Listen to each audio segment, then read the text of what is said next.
तो मैं मेकअप करवाने आ गई हूँ। अब मैं बंदर बनती हूँ या प्यारी लगती हूँ वो आप मुझे व्लॉग में देख के बताइएगा। तो बस अब मैं रेडी होती हूँ, उसके बाद मिलते हैं। और इस मेकअप का ट्यूटोरियल मैं अपने अलग व्लॉग में लगा दूँगी। ओके बाय बाय, थोड़ी देर में मिलते हैं। अस्सलाम वालेकुम everyone and welcome back in a new blog. तो भाई यहाँ पे जो है शादी में जाने के लिए करवा रही थी मैं मेकअप, और ये उसी का है ट्यूटोरियल। तो सबसे पहले अप्लाई हो रहा था मुझे यहाँ पे सीरम, और सीरम जो है वो आप अपने स्किन के अकॉर्डिंग कोई सा भी यूज़ कर सकते हैं। तो मेरा नाइसिनामाइड था आई थिंक सो ना, तो वो वाला उसने अप्लाई करके और यहाँ पे जो है वो उसको अप्लाई करके एब्जॉर्ब करने की कोशिश करी है। Although I am not good in tutorials wise over, लेकिन फिर भी कोशिश करी कि अच्छे से कर दूँ, इसको समझा दूँ ना। अच्छा, यहाँ पे अप्लाई हो रहा था कलर करेक्टर, और कलर करेक्टर बहुत ज़रूरी है, आपके डिस्कलरेशन को कंट्रोल करता है। तो यहाँ पे इसने मुझे भी वही लगा के और पूरा बंदर बना दिया था। फिर यहाँ पे लगाया और इसने मेरे लिप्स कॉर्नर्स वगैरह पे अप्लाई किया। अब यहाँ पे लग रही थी ये बेस, और ये बेस पता नहीं कौन सी है, मुझे इसका नाम वगैरह नहीं पता, बहरहाल ये थी बेस।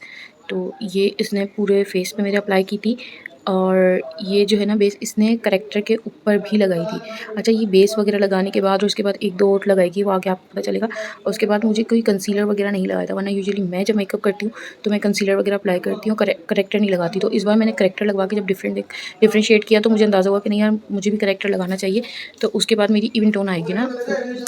खैर, पीछे से मेरे आने वाले जो नॉइज़ है, शोर वगैरह, उसको यार अवॉइड करना। हालांकि मैंने फ़ैन वगैरह सब ऑफ़ किया हुआ है, लेकिन ऑफ़िस में बैठ के वॉइस ओवर कर रही हूँ, तो यार कहीं ना कहीं थोड़ा बहुत नॉइज़ तो आपको आएगी ही आएगी, कहीं चरन परन और कहीं जीते जागते इंसानों की। तो खैर उसको अवॉइड करिएगा और मेकअप पे फोकस करिएगा। तो बहरहाल ये इसने मुझे यहाँ बना दिया है भूत, जो कि मुझे डराना है सब बच्चों को। और उसके बाद ये कर रही है यहाँ पे इसकी ब्लेंडिंग। अच्छा, ब्लेंडिंग आप इसकी टेक्निक देखें, इसने टोटली मुझे जो है ना टैपिंग की है।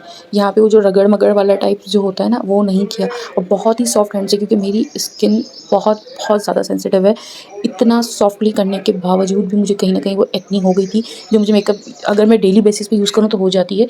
तो फिर भी ये बड़ा इजी उसमें कर रही है कि टैप बिल्कुल स्लो स्लो टैप कर रही है। और इसका ब्लेंडर भी वेट हो रहा था, लेकिन बिल्कुल वाटरी वेट नहीं होता। ब्लेंडर से आप जब भी जो है फेस वगैरह को, जब हम अपने मेकअप को ब्लेंड करते हैं, तो उसकी टेक्निक ये थी कि प्रॉपर वाटरी जो है ना वो ब्लेंडर नहीं होना चाहिए कि उसमें से वाटर जो है वो निकले। आपने उसको जो है पूरा स्क्विच करके, नहीं निचोड़ के, और उसको एक बार टिश्यू से भी वो कर लिया करें, उसमें टिश्यू लगा के भी उसको एक बार दबा दिया करें, तो जो भी पानी होगा वो टिश्यू एब्जॉर्ब कर लेगा। उसके बाद जो बचता है ना, उससे आप टैपिंग करें। अच्छा जी, अब यहाँ पे जो है वो लगा रही है लूज़ पाउडर।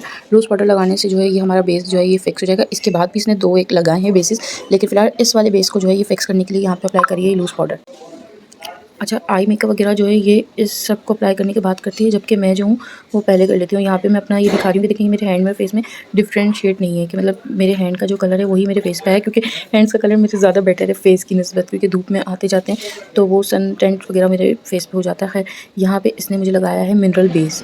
ठीक है, अब ये यहाँ पे मिनरल बेस अप्लाई करके, और इसको भी लगाने के बाद आपने कुछ सेकंड्स छोड़ना होता है, उसके बाद ब्लेंडर से ही इसको आपने ऑब्जर्व करना पड़ता है स्किन में। खैर जी, यहाँ पे ये कर रही है इसको ब्लेंड, और इसको प्रॉपर्ली ब्लेंड करना पड़ता है, वरना इसके ज़रा से स्ट्रोक्स अगर आपके लगे हुए रह गए, क्योंकि हमने इसको ब्रश से अप्लाई किया होता है, तो वो फिर बड़े प्रोमिनेंट होते हैं और फिर वो रहते ही हैं आपके ना। तो यहाँ पे मैं यही दिखा रही हूँ कि देखें कितने अच्छे से ये जो है वो ब्लेंड हो गया है, स्किन में ऑब्जर्व हो गया है, और ये फ़ौरन ड्राई भी हो गया। फिर मैं हाथ से चेक करती।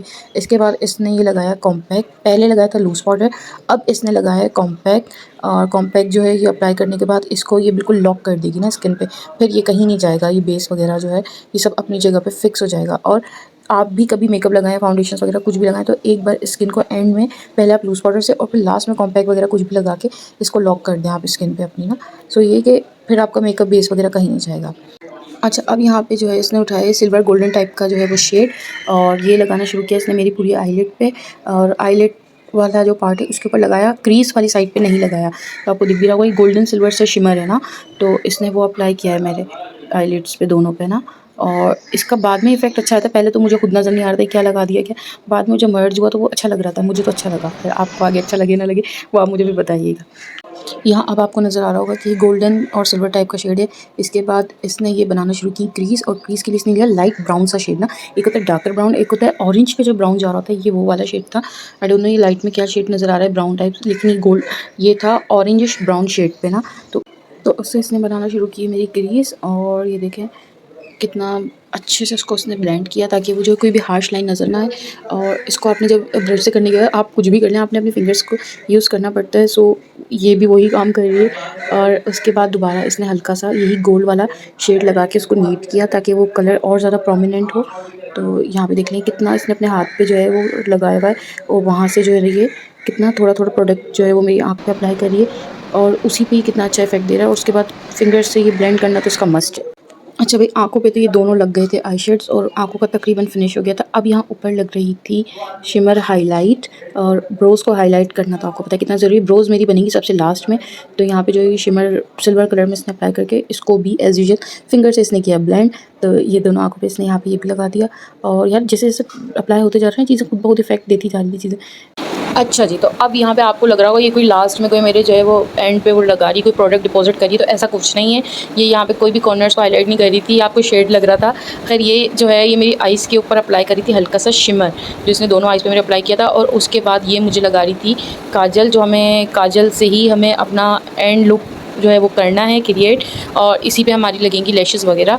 और यहाँ पे लाइनर वाइनर कुछ नहीं रखना, इसी काजल को हमने यहाँ पे ब्लेंड करना है, तो उसी से सारा लुक आएगा यहाँ पे।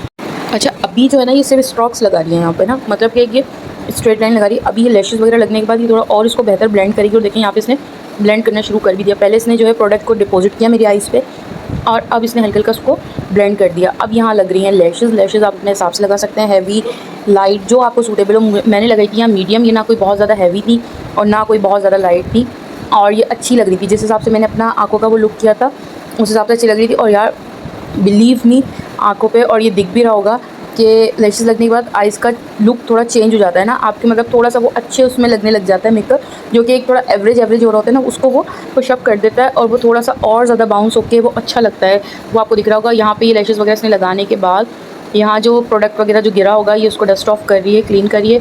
और उसके बाद जो है ये मेरी लोअर पार्ट जो है आइज़ का इस पर लगा रही है। ये वही कलर है जो इसने मेरे क्रीज़ बनाने में यूज़ किया था, तो ये उसी से जो है ये लोअर वाला जो है आई का अंडर आई वाला साइड पूरा इसको जो है अप्लाई करिए। अच्छा, इसके बाद जो है इसने एक शेड और लगाया, वो आगे पता चलेगा कि वो ब्लैक था, ये कौन सा शेड था मुझे याद नहीं है, अभी मैं देखती जाऊँगी तो साथ साथ बताती भी जाऊँगी। फिर यहाँ पे यार मुझे जो है एक लैश बड़ा इरिटेट करी थी, लेकिन वो बाद में ठीक हो गई थी।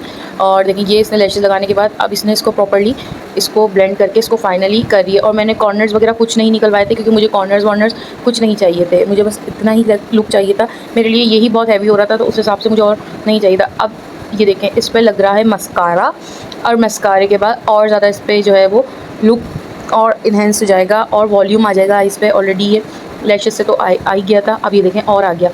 और हाँ, मैं बिल्कुल ठीक थी। यहाँ पे ये मुझे लगा रही है ब्लैक शेड, और ब्राउन लगाने के बाद इसने मुझे यहाँ लगाया ब्लैक, और इसके बाद ये नोड हो गई। बहुत प्यारा आई मेकअप लग रहा था, मुझे बहुत पसंद आया। खैर यहाँ आई मेकअप कंप्लीट होता है, और इधर ब्लेंडिंग होती है स्टार्ट, और यहाँ पे कंटोरिंग होती है स्टार्ट।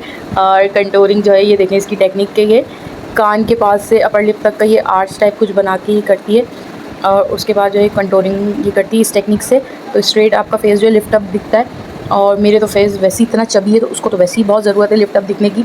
तो यहाँ पे मेरी हो रही है कंटोरिंग। जो आपका फेस का पार्ट बहुत ज़्यादा आपको लगता है कि यार ये ब्रॉड है, तो उसको थोड़ा कम होना चाहिए, आप उन पार्ट्स को अपने कंटोरिंग करके उसको कवर कर सकते हैं। तो भाई मेरे भी फेस के कुछ पार्ट्स जो थे कुछ ज़्यादा ही चबी थे, तो जिनको मुझे सबको ही कंट्रोल करना था, तो यहाँ पे उसने उन सबको भरपूर कंट्रोल किया, चिन, फेस, हेड, और इस सबको करने के बाद अब लास्ट में बारी आई नोज़ की। ऑल्दो मेरी नोज़ वैसे ही शार्प है, लेकिन फिर भी यहाँ पे जो है ये इसने इसको कंट्रोल किया, ये और ज़्यादा शार्प लग रही थी। तो बहरहाल इसको भी करवाना ज़रूरी है, क्योंकि हम जब बेस वगैरह लगा लेते हैं ना कंटोरिंग, अगर आप स्लिम फेस में हैं और शार्प एजेस हैं आपके, उसके बावजूद भी आपको यूज़ करनी पड़ती है। क्यों? क्योंकि हम जब बेस लगा लेते हैं तो हमारे फेस के सारे कट्स जो हैं वो ख़त्म हो जाते हैं, उनको हमें हाईलाइट करने के लिए कंटोरिंग्स वगैरह के शेड देने होते हैं, ताकि कुछ चीज़ नेचुरल लगे। है उसके बाद यहाँ पे था मेरा ब्लश लगने का सीरियल, और यहाँ पे जो है वो ब्लश वगैरह लगने के बाद ये हाईलाइटर लग रहा था, और हाइलाइटर वगैरह लगाने के बाद मैंने कहा था भाई लिपस्टिक का काम मैं खुद कर लूँगी, हाइलाइटर वगैरह तुम बस मुझे ये लगा के इसको फिनिश कर दो। तो यहाँ पे जो है इसने मेरे हाइलाइटर भर भर के लगाया। क्लिप्स मैंने थोड़ा कट कट करके लगाई है। वीडियो आपको अच्छी लग रही हो तो आपने लाइक, सब्सक्राइब और शेयर करना नहीं भूलना है। तो भाई यहाँ पे जो है ये हो गया था कंप्लीट मेकअप ऑलमोस्ट, और लास्ट में हमारी बन रही थी आईब्रोज़।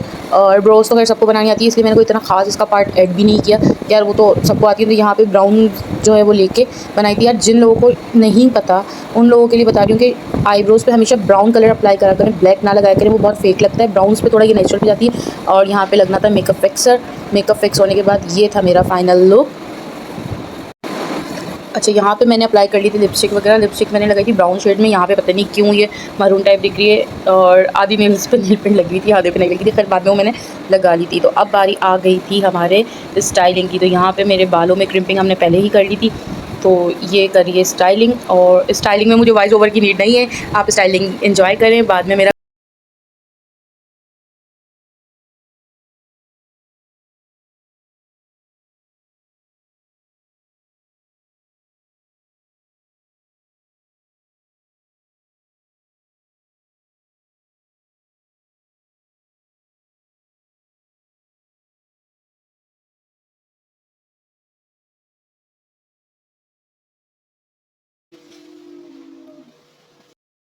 तो गाइज़ ये है मेरा फुल लुक, और ये मैं तैयार हो गई हूँ। और कमेंट में बताइएगा कैसी लग रही हूँ। और ये लुक मेरी बहन ने ही मेरा किया है। तो थैंक यू फॉर वॉचिंग। अल्लाह हाफिज़।